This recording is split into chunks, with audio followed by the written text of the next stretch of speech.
بسم اللہ الرحمن الرحیم۔ السلام علیکم ورحمۃ اللہ وبرکاتہ۔ رمضان کے آخری عشرہ کا اعتکاف کرنا رسول اللہ صلی اللہ علیہ وآلہ وسلم کی مستقل سنت ہے، اور اس کی فضیلت اس سے زیادہ کیا ہوگی کہ نبی کریم صلی اللہ علیہ وسلم ہمیشہ اس کا اہتمام فرماتے تھے۔ امام ظہری رحمۃ اللہ علیہ فرماتے ہیں کہ لوگوں پر تعجب ہے کہ انہوں نے اعتکاف کی سنت کو چھوڑ رکھا ہے، حالانکہ رسول اللہ صلی اللہ علیہ وسلم بعض امور کو انجام دیتے تھے اور ان کو ترک بھی کرتے تھے، اور جب سے ہجرت کر کے مدینہ منورہ تشریف لائے اس وقت سے لے کر وفات تک بلا ناغہ آپ صلی اللہ علیہ وسلم اعتکاف کرتے رہے، کبھی ترک نہیں کیا، اور اگر ایک سال اعتکاف نہ کر سکے تو اگلے سال 20 دن کا اعتکاف فرمایا۔ اور حضور اکرم صلی اللہ علیہ وسلم کا ہمیشگی فرمانا ترک کرنے والوں پر نکیر کیے بغیر یہ اس کی سنیت کی دلیل ہے۔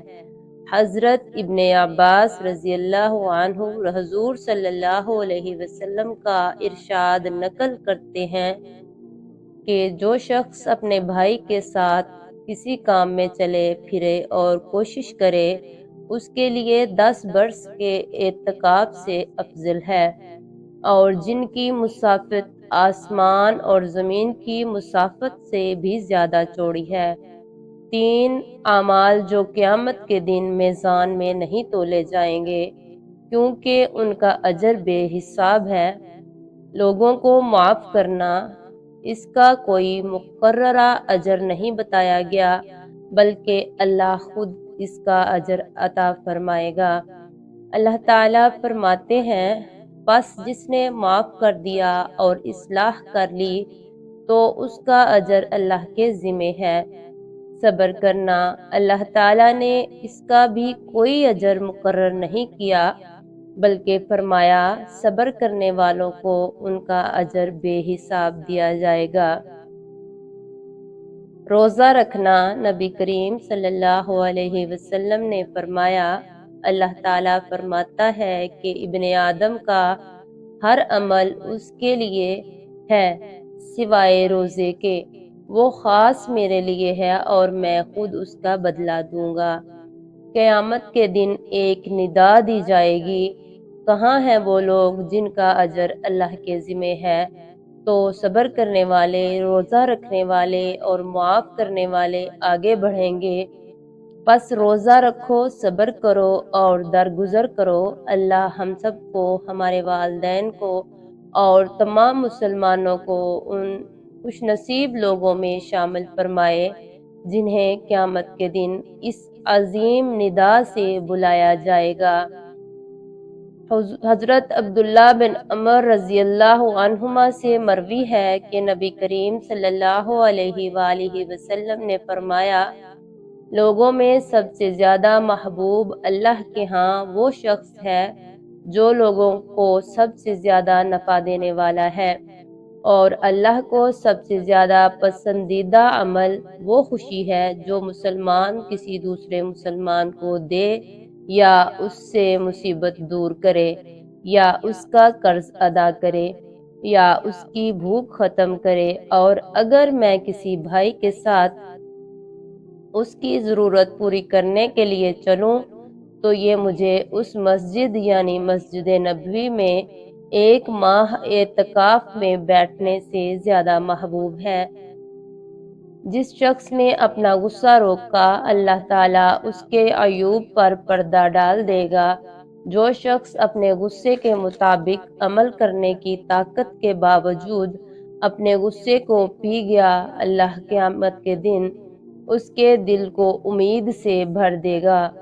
اور جو شخص اپنے بھائی کے ساتھ اس کی ضرورت پوری ہونے تک اس کے ساتھ چلا تو اللہ تعالیٰ اسے اس دن پل صراط پر ثابت قدم رکھیں گے، جس دن قدم ڈگمگا رہے ہوں گے۔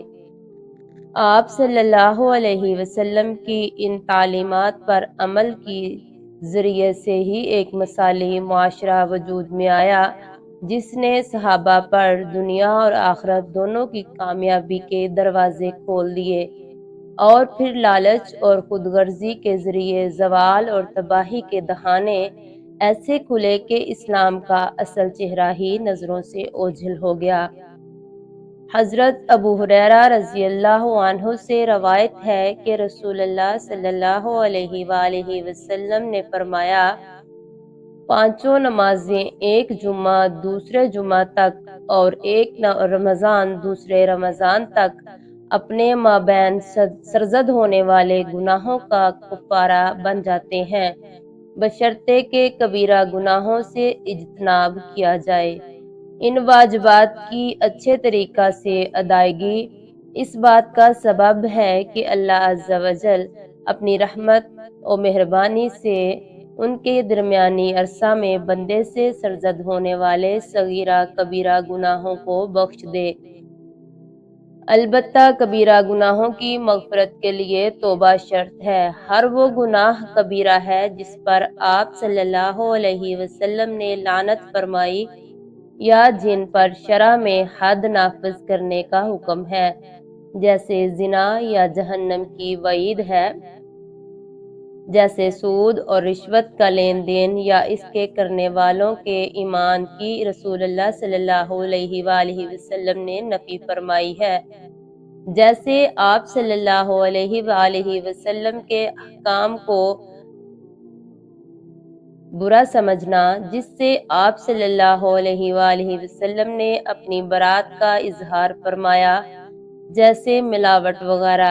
اللہ سبحانہ و تعالی ہمیں اس رمضان میں سچی توبہ کرنے اور نیک اعمال سے اپنی بخشش کا سامان کرنے، اور اللہ سبحانہ و تعالی ہمیں اپنے محبوب صلی اللہ علیہ وسلم کی تعلیمات کو اپنے خاندان اور اپنے معاشرے میں دوبارہ نافذ کرنے کی توفیق عطا فرمائے۔